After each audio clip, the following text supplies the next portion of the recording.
Okay, afternoon, guys. We'll start with the broadcast section that's got no embargo, followed by an embargoed section for 10:30 p.m. tonight. No live tweeting or blogging during the broadcast section, please. Phones on silent. And for those of you doing the broadcast section, if you could use the handheld mic. Gary. Hi, Ange. Hey, Gary. I'll get a few bits of team news. There's been talk about, obviously, the Sonny and kind of his training time and match time. What's the latest on him? I guess the main one for us this week's been Manuel Solomon, who unfortunately, during training, got a significant injury to his knee. So that's disappointing because he'll miss some significant game time, obviously, over the next few months. So that was disappointing because he was, he was contributing to us already and growing into his role, and with Ivan Perisic already down, it's not ideal when you lose another player in that position. So he's obviously out. Brennan Johnson was close, but again, he's not quite 100%. And for us with the international break, we're kind of hoping that he'll get that time during that to be available straight after. And from last week, everyone else is okay. Sonny's fine. He trained the last 2 days, and he's no problem.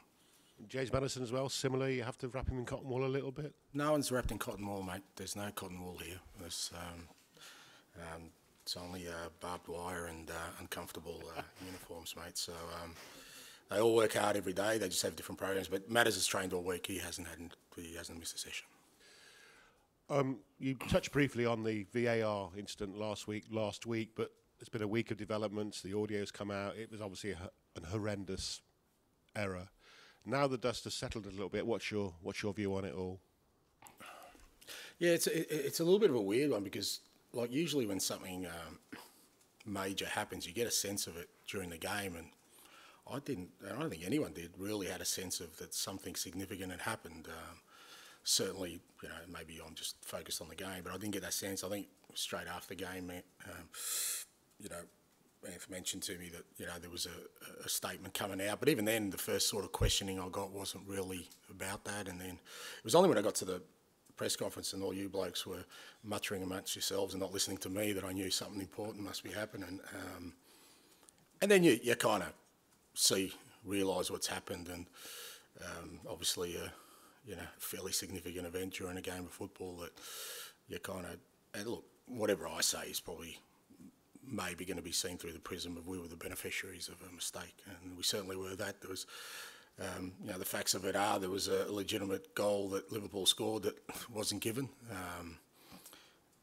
You kind of look at why it's not given because that's obviously the first thing you kind of question. Well, what's broken down? Obviously something's broken down, and it became pretty clear there was it wasn't an integrity issue. It wasn't a misappropriation of the law. It was an error, in communication, a mistake that cost Liverpool a goal, and that's what it was. And I get that it's an unusual one in that it's never happened before, but at the same time, we're kind of in a new space anyway with technology, where I think there'll be a lot of firsts with the way we deal with these things. As I said after the game, my view is that we want an errorless, faultless system that I just don't think exists and will never exist unless we want to turn our game into like other codes where, the event goes for 4 hours where we're explaining every decision.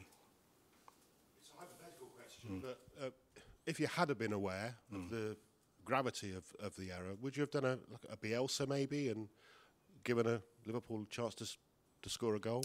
I just don't see that as, if we want managers to be the arbiters of these kind of things, I mean, we've got pretty hefty responsibilities at our football clubs, but we're not the custodians. I wouldn't make a decision that potentially could send your club down or could potentially on the back of what my beliefs are. And in that moment, if somebody can tell me that they could explain everything that went on within the sort of prism of 30 seconds that I have to make a decision, wasn't going to happen. I mean, it's different if it's something clear, but it's quite obvious that it was a bad error, a bad mistake, like I said, through lack of communication, but it wasn't something that was easily explainable, because if it was, I would assume there would have been more uproar during the game than there was. I know you don't want to talk about Fonz again, but you could go top of the league this weekend.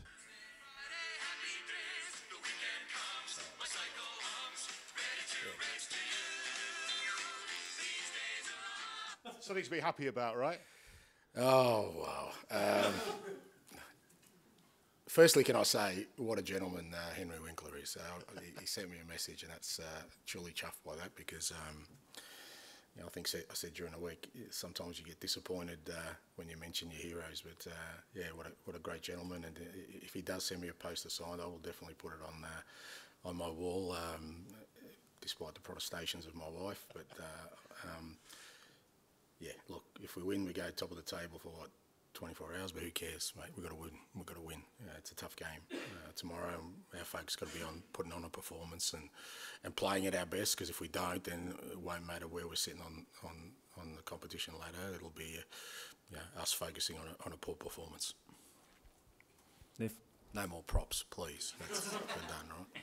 Next week. Looking at Burnley this weekend, they obviously lost against Burnley on Tuesday, Luton Town.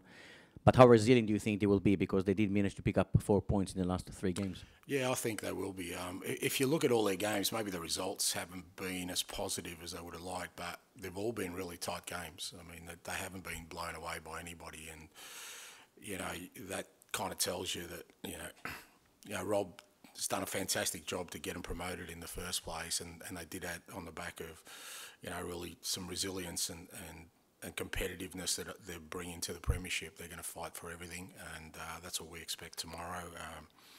Like I said, we got to play our football, try and steer the game to the kind of things we want to sort of dominate in, because if we don't, then it becomes a real difficult game for us. Because of the size and the conditions at Kenilworth Road, do you think you might have to adapt your style of play to play slightly different than usual? No, I don't think so. I think, again, for us, we're at that stage where, we want to try and continue to grow our football, the team we want to be. We're still sort of learning aspects of our game, and the only way we'll continue to get improvement at the moment is, and sort of charting our course and our development is by making sure that we focus on ourselves and playing our football irrespective of the challenge, whether that's the opponent, the venue, whatever it is. We're just at that stage where it's still about us developing our game. I know it's your first season in the Premier League, but it's also for Luton Town. How impressive you've been with their journey to make it back, and also Rob Edwards was leading them over. Yeah, brilliant. As I said, I think it's been a fantastic story. I obviously followed English football for a while, and I remember when Luton were amongst the big boys for a long time, and then obviously they fell down that pecking order of the football hierarchy, but to fight themselves up from where they are, it's great for the town. And like I said, Rob's done a brilliant job. Because even last year, they had there were some pretty big clubs that were challenging for promotion, and he got them up there. And I can see that in this team again, that any team is going to play them, they're in for a tough game. Ali. Hi, Ange. Giovanni Lo Celso, he's been named in the Argentina squad. Is he close enough now to be involved in your matchday squads or not? Yeah, Gio and Brian Gill are both trained, the majority this week. So, it's good to have them both back, and they're both available. I was going to ask you as well about Sonny. Obviously, you've been talking about his managing training sessions, things like that. Again, international base, but Korea have got 2 friendlies coming up. Is there ever a scenario where maybe this is one scenario where you might have a word with Jurgen Klinsmann, having been an international boss yourself, and just ask, is there any way to manage him through that period? As valuable as Sonny is for us, he's just as valuable for his national team, and I'm sure Jurgen will look after him, and Sonny looks after himself. It's not for me to dictate to national team managers. Like I said, I've been on the other side of the fence, and whenever I was national team boss, I took care of the players, knowing full well that they have to go back to their clubs and manage whatever we could through that. And I'm confident Sonny and Jurgen will manage him through that process. It's nothing too drastic that needs to be done, and Sonny's the kind of the best judge of that. And like I said, he hasn't missed a game for us yet, so he's contributing significantly in every game.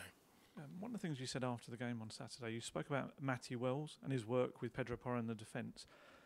Just wondering if you're okay about saying it, kind of knowing a little bit more about the structure of your coaching staff and who else works with what groups of the squad. Yeah, look, I think I said at the start, I think I've got some fantastic coaches, and when you do that, it's about how sort of best you use your resources, and they've all got different skill sets and different sort of areas of expertise and things they're passionate about. Matty, is really passionate about the defensive side of the game, and Ryan and Millet work with. Millet helps out with the defensive side of the game. Ryan sort of looks at the attacking sort of side for us, and then Chris kind of oversees the whole thing, and Rob's the only one who looks after the goalkeepers. I wouldn't trust anyone else to do that. So it's just a matter of them doing some specific work, so that it's really important for us that all the lads get feedback consistently. The feedback I give is in a collective sense, but individually it's important that they have that time with at least one of the coaches. And for me, I just thought with this setup here, I haven't done it before, but I just thought it would work well, is to have sort of almost like line coaches where they look after a certain part of the team, and it's working well. Tim. Ange, there's been a suggestion that Darren England, the VAR from last week, won't be involved in Liverpool games for the time being, and perhaps for the rest of the season. Is that fair enough given the emotion involved, or does that kind of set a bad precedent? I don't know, and I don't know if that's actually been decided, and I'd be surprised if they have gone that way. I mean, it's, as I said, it's a significant error, but it's a human being that's made an error. I don't think that there's anything that needs to go, too far-reaching. I guess everyone just wants to make sure, what happened doesn't happen again. And when you listen to the audio, I mean, and I'm no expert in these things, and that's the other thing, I don't ask managers and players about the rules of the game. We don't know half of them. The referees do, and we shouldn't be commenting on, because if a referee commented on the tactics of a game, we'd all be jumping up and down as well. At some point, we've got to respect their position.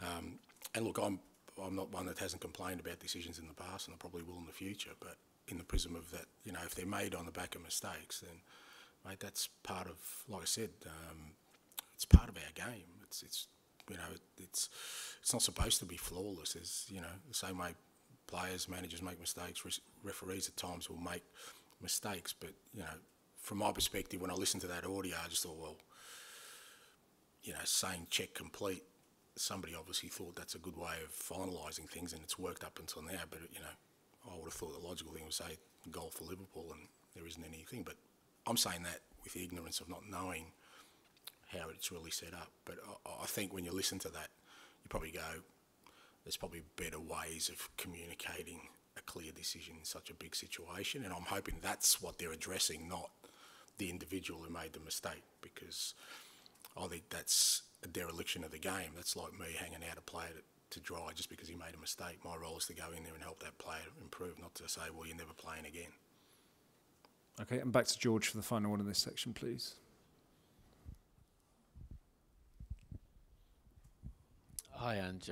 You mentioned about the injuries at the top. How much of a concern are the injuries building up, and does it highlight the fact that you've mentioned a couple of times about the need for one or two more transfer windows before you've got that squad depth that you actually need to compete on a number of fronts? Yeah, to a certain extent, but at the same time, if you're kind of looking at wingers, we've got a few, so it's sod's law, you kind of get hit in these areas, and it's happened to me a lot in the past where you think you're well covered and you get 3 injuries in the same. At the moment, we've got sort of, like I said, Ivan, Manor, Brennan Johnson, and Brian Gill, who hasn't really trained. That's 4, pretty decent wingers. You go into a season, you go, well, I'm pretty well covered, as well as, Kulusevski on the other side, Decky on the other side, and Sonny can play wide, Richie can play wide. So, for me, that's not really a squad issue. That's more just, the circumstance of what we're going through at the moment. But that's a separate sort of fact from that I still believe we need, at least a couple of windows to get the squad to where we need it to be from, if we want to not if we want to, but if our ambitions lay in sort of, particularly playing European football. If you can imagine, if we had European football these last few weeks, it would have really tested us, I think. And these injuries have given opportunities on the bench to some of the younger players. Veliz and Jamie Donnelly was there last weekend. What have you made of them two in training? And if push comes to shove, obviously you've brought Veliz on last week, but you feel Jamie Donnelly could come on and make an impact? Yeah, look, sort of separate sort of cases. I mean, with Alejo, we obviously signed him and he came in and, he had a little bit of an injury problem, so we kind of took a conservative approach, knowing the demands of the Premier League and our training, and he's had to work hard, but, we brought him in as a first-team squad member and to help us in that front third, and he's getting fitter now, and he's had a good couple of weeks of training, and it was great to get him on, and I'm sure he'll kind of, keep working hard and make an impact for us and help us. With the young guys, with guys like Jamie, he's been doing really well. The under-21s have had some really, consistent performances in their league. Jamie, Alfie Dorrington have really, stood out. We've had them training with us, but at the same time, they've still got a long way to go and work. It doesn't mean that they're ahead of the pecking order with guys like, say, Alfie Devine, who's out on loan, or Dane Scarlett. That for all these young guys, there's still a fair way to go. And maybe part of their journey next is to go out on loan and before they become. But I guess at the same time, like life, in football, opportunities come along, and if they go on and they take it and they play well, they'll accelerate their sort of development. But at the moment, it's good being having them. That the training level doesn't drop when they're in with us, and that's the main thing. And I think both guys, Jamie and Alfie in particular, are come along well. And just finally from me, those two guys have been really good for the under-21s this season, and I know you've got plenty to deal with in terms of the first team, but the under-21s seem to be playing a similar style to what the first team are playing. Is that something that you've had an influence on, or is that more someone at the top of the club trying to get a one-club mentality going through all the teams? I think it's a combination. Simon Davies is head of academy, and we speak regularly, and he's got a real clear idea of how sort of an academy structure should look and work, and I think it can't be sort of as a separate entity to the first team. I've never been one to say they have to play exactly the same, because I just think what you're doing at academy level is developing players, not developing systems, and them playing a little bit differently is not a bad thing. But in terms of the way we train, the intensity of our game, the tempo of our game, then there is a clear link there, because the last thing you want is young players coming up to our environment really struggling because they're doing things that they've never seen or never felt before.